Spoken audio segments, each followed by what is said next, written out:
Hello everyone, welcome back to my channel, Tomcat Stitchery. I'm Whitney and I have got a new pattern review for you guys today. But before we get into that, today is Friday, which means we do have a feature, our Love Notions Feature Friday pattern, and that is the capri skirt.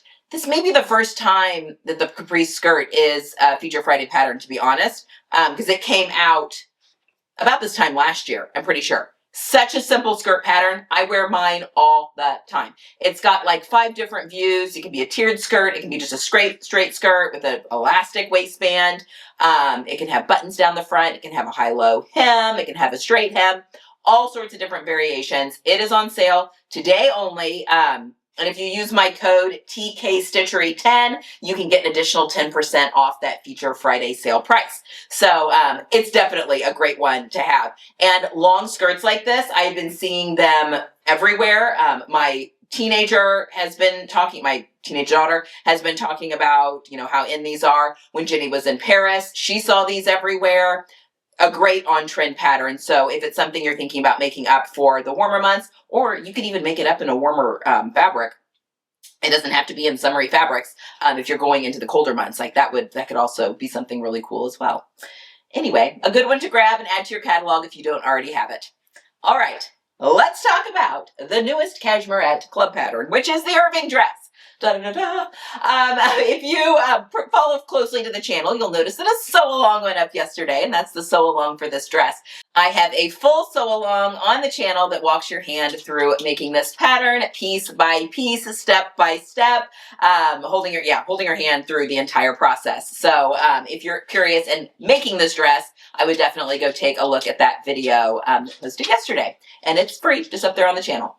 So this is the newest Cashmerette Club pattern. Now, their club patterns, you do have to be a member of their club in order to access them. However, because this is May's pattern, that means you can have just their basic level of membership and if you want just this pattern, get this pattern, and then you can cancel at the end of the month. So you're basically paying, spending that month's membership to buy the pattern, which I think is $9 a month, I think. I could be wrong, but I'll leave it linked down below. I have the all access tier, which actually gets me access to not only the current month's patterns, but all past months patterns as well as a whole host of other things. I'm doing the sloper school for fun, just messing around and doing some pattern drafting and stuff with the sloper. That was included for free with the all access, so it's a really cool thing. But this is this month's pattern, and it is a knit dress pattern. So I would call this like a ballet style dress, which we're also seeing everywhere right now as well. So it's a fitted sleeveless bodice, fully lined sleeveless bodice that has a gathered skirt attached to it, and it includes pockets, which is really, really great. And what's also really lovely is that you've got these little doodads here that make it look like the top is tied. They're not. These are just these really cute removable ties. So it's actually just a little easy tank dress. And then you can add these little ties on it to make it look more like a sundress, which I think is super fun. Because Jenny, I made one for Jenny. This was the sew-along version on the channel. And then I made one for myself as well, because I thought it'd be interesting to do a side-by-side comparison, because Jenny and I are built very differently on what the dress looks like on both of our frames. So, but Jenny was like, with my sundresses though, I really like to be able to layer stuff, over them. I don't think I want the ties. And I'm like, that's the beauty of the ties. If you want to wear them as is, you can put the little ties on. If you want to wear a jacket or something over it, you just take the ties off and you can easily layer something under it or layer something over it. So a really fun little feature. It's a pretty simple dress to construct. Again, I've got a full sew along, but it really is not hard. And it just makes a really lovely base dress. I've done very neutral colors, this sagey gray-green color for Jenny, and this kind of a dark blue navy color for myself. Now, the pattern has you putting elastic into the waist seam here in order to help stabilize the skirt, but also, sucking things or keeping the waist from stretching out. But Jenny and I have both decided we're not sure that we like that feature. Now, I used, I think, regular elastic on hers. Now I'm trying to remember. Yeah, I used just regular 3/8 of an inch elastic on hers, and I used clear elastic on mine. That's what I had, and we just both feel like maybe it makes it a little bulky at the waist, where it doesn't. It wouldn't be if it didn't have the rigidness of the, is that a word, of the elastic there. So if I made this again, I wouldn't bother with the elastic. I mean, it's a last step that you're putting in anyway. What I do love about this is that there are pockets, but the pockets get caught into that waist seam. So you gather the skirt up, sew it to the bodice in 2 passes, and then you put the pocket piece on top. So the pocket is flat, it doesn't get gathered into that seam, but it gets sewn into the back of the gathered seam that's there, which is a really nice finish, I think, on the inside of this dress. What's also really lovely is that the bodice and the skirt of this dress mix and match with all of the bodices and all the skirts for the Grafton. The Grafton, and that's in their regular catalog. I've made the Grafton like, I don't know, 3 or 4 times in different iterations, because I don't know, there's like 4 different tops, there's different sleeve options, there's different skirt there's a whole bunch of different necklines, all sorts of, I mean, you can make a ridiculous number of dresses with just the Grafton. And now here's another bodice you can add to that, as well as another skirt that you can add to that to really mix and match. And there's some cool mashups that they've put just inside the pattern, illustrations of how, maybe you'd want to put this bodice with this skirt and yada yada, to make some really cool and even more formal looking dresses if you really wanted to go that way, which I think is a lot of fun. But I love a good knit dress in the summer. So let's talk a little bit about fit and about each dress in particular. We'll start with Jenny's. So we're going to talk about fabric and fabrics that I would use as well.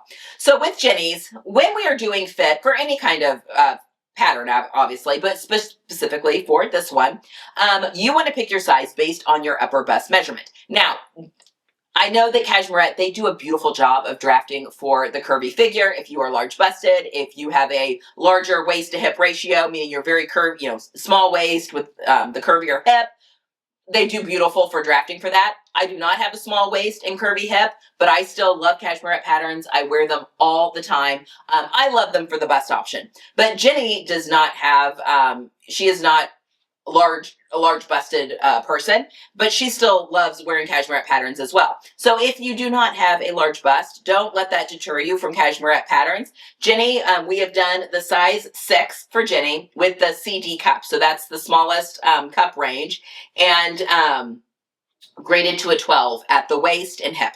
So that is the size that we've done here for Jenny. But when it comes to knit dresses, and honestly t-shirts as well, with woven as well, but I really see this in knits, you really want that waist to hit you in the correct spot, because knit fabrics, especially the bodice of this dress, and often with knit patterns, you've got negative ease built into that pattern, meaning the finished circumference of the garment is a smaller number than your measurement, than the measurement that it's, of the size that it's meant to fit, because it wants that knit fabric to do the heavy lifting, to stretch and do a lot of the fitting there for you, which is great. It gives a nice fitted silhouette, makes it really comfortable to wear, all really wonderful. However, that being said, we really want that waist to fit us in the right spot. Typically, and with most pattern drafting, the waist is the smallest part of the bodice of the silhouette. So you want the smallest part of the pattern to hit your smallest part, because if that smallest part of the pattern is hitting, especially if you have a shorter torso, but if the smallest part of the pattern is hitting where you start to go out again, down low, it's going to cling and show off bits and pieces that you're like, well, that is not flattering and does not look good at all. When in fact, if you were just to hike it up just a little bit and all of a sudden that narrowest part of the dress is hitting your narrowest part, all of a sudden it looks wonderful, because you just want the proportion of the pattern to be hitting your proportions. So making sure that you've got the torso at the correct length can be paramount. With Jenny, Jenny's tall, she's 5'7", and has a long torso on top of that, just even proportionately. So we often need to add length to her. Again, we've made Cashmerette patterns for her numerous times, and we know adding 1 inch of length to the waist, lowering that waist an inch, hits right at her perfect waist. And so that is exactly what we've done on here. And it looks like a drop waist dress on this mannequin. In fact, after I set these up, I'm like, I should have put Jenny's dress on the tall mannequin and mine on the short one, but It's fine. So this looks like a drop waist dress on Ginny's on the dress form, but actually it hits her at her natural waist, and that's where this pattern is intended to hit, is right there at your natural waist. So yeah, keeping that in mind. So now we've got very simple adjustment that was made, and now this pattern fits her right where it's supposed to, hitting at that natural waist with that nice, easy breezy skirt, and she is all set and ready to go. On mine, I have got a very short torso with a very high waist. I'm short, I'm 5'2", but all of my height is in my legs. So I actually have almost regular length legs. My rise, everything. I often don't have to, I usually have to adjust my hem maybe a little bit, but petites are too short for me when it comes to the bottom half of my body. So, and I've got a very high waist. So I usually need to shorten things in the torso. Now with cashmere patterns in their curvier range, so in their size 12 to 32 range, she does draft with the waist a little higher than normal. And that's very flattering. With the 0 to 16 size range, so the smaller size range, she drafts it a little more true to where the typical pattern block would have a waist fall. So just keep that in mind. I did go ahead, because with cashmere patterns, I often, I made the size, well, I'll tell you what size I made first. I made the size 10 with the GH cup, and I graded out to the 12 at the waist, and just kept it the 12 through the hip. Technically, I'm like an 8 at the hip, but I never grade back down. That's too much work. Usually 10 GH, grade out to the 12, and I usually just leave it, especially for swishy skirts like this. Like, that's absolutely fine if I've got more ease there than I need. So I actually shortened the torso on this 1 inch, which is what I often have to do with cashmere patterns. Now that I've got this on, not that I don't like it, because I think it's fine, but I probably could have left the waist alone on this dress, and it would have been fine.